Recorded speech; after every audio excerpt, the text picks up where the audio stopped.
Au-dessus de nous, il existe une barrière invisible. Une couche de gaz qui enveloppe notre planète sans qu'on ne la voie, mais sans laquelle la vie serait impossible. Cette barrière, c'est la couche d'ozone.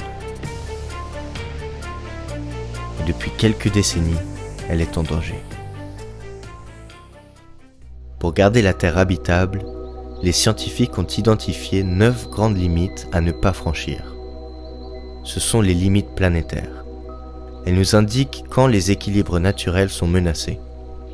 Parmi elles, il y a celle de l'ozone stratosphérique, une protection essentielle contre les rayons ultraviolets du Soleil avec une norme fixée à 275 unités d'Obson.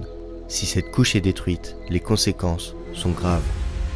La couche d'ozone est située dans la stratosphère, entre 10 et 50 km d'altitude. Elle agit comme un filtre. Elle bloque la majorité des rayons UVB émis par le Soleil. Sans cette protection, nous serions exposés à des risques accrus de cancer de la peau, de cécité et même d'effets sur notre système immunitaire. Et ce ne sont pas seulement les humains qui sont touchés. Le plancton, à la base de la vie marine, peut aussi être détruit. À partir des années 1970, l'utilisation massive de gaz industriels appelés CFC a commencé à endommager la couche d'ozone. On trouvait ces gaz dans les aérosols, les réfrigérateurs ou encore les climatiseurs. Une fois dans l'atmosphère, les CFC libèrent du chlore qui détruit les molécules d'ozone. Et le pire, un seul atome de chlore peut détruire jusqu'à 100 000 molécules d'ozone. C'est ainsi qu'un trou est apparu au-dessus de l'Antarctique. Heureusement, le danger a été pris au sérieux. En 1987, les pays du monde entier signent le protocole de Montréal.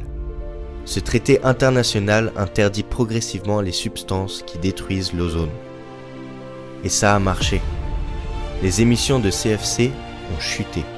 C'est un des plus grands succès environnementaux de notre histoire. Aujourd'hui, grâce aux efforts collectifs, la couche d'ozone est en voie de guérison.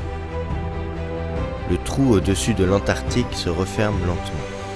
Si nous poursuivons les actions engagées, cette couche protectrice pourrait retrouver son niveau de 1980 d'ici 2060. C'est une preuve que l'humanité peut agir efficacement pour réparer ce qu'elle a abîmé.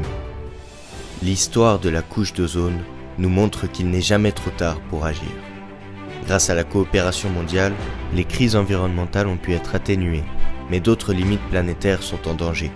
Le climat, la biodiversité, les ressources en eau. Il est temps d'appliquer la même volonté collective pour protéger l'avenir de notre planète. Ensemble, nous pouvons faire la différence.